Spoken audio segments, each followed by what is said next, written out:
Welcome back to your Feel Good Breakfast Show. It is Espresso right here on SABC3. Now, you have seen the gluten-free, lactose-free, egg-free labels on food products, and it is really no surprise that you're hearing more and more from people with some kind of allergy or intolerance to a particular food. Now, consulting dietitian Megan Pentz-Kluyts is with us this morning, and she is going to help explain the different types of reactions to foods, because I think it's so important that we know this. Megan, so good to have you back on the show. Good morning. Thank you very much. Great being here. So before we get into the nitty-gritty of the topic, how common are food reactions?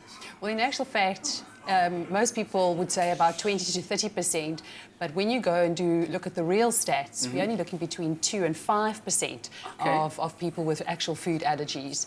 And so that's why it's really important to be able to understand what a food sensitivity is, what an intolerance is, and of course, you know, what a food allergy is. Now, those words don't sound great. Food sensitivity, food intolerance, food allergies. What exactly is it? Well, your food sensitivity is really just that. You might have a little bit of a certain food, in other words, your trigger food. And this will have some type of like gastrointestinal or tummy type of reaction. And of course, the more you have, the more the problem actually persists or it becomes greater.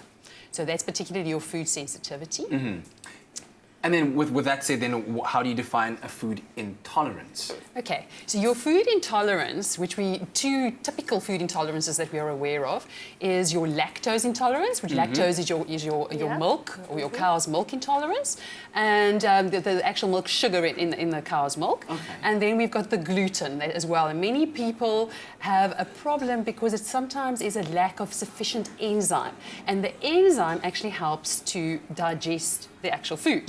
So if you've got that lack, what happens is that builds up in the body, in the intestines, and it looks like a foreign body. And what happens in that instance is your body tries to dilute this effect, so it draws water into the colon, and that's where you start having things like bloating, you have diarrhea, you have cramping, etc. So that's very typical of a food intolerance. Okay. How does one define a food allergy then?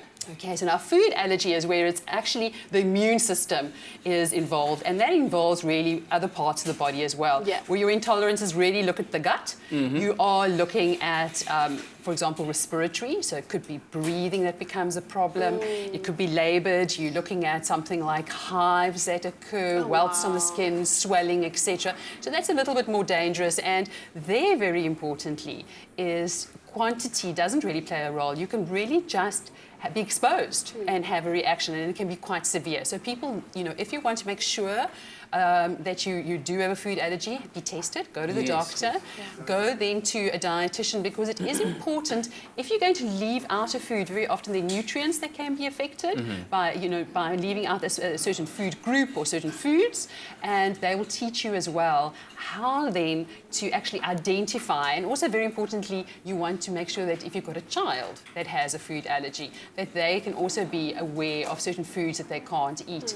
And what's really exciting is that if you look at food labels today, we often we can indicate on the food labels where there are certain allergies. And with our Be Well mayonnaise, they also do indicate you know, certain allergy-free options and intolerant-free options as well that they have available. Excellent, excellent. Megan, thank you so much for educating us. I didn't know that it went on varying degrees like that. But of course, if you'd like more information on Be Well's amazing egg and dairy and gluten-free mayonnaise, visit bewellfoods.co.za.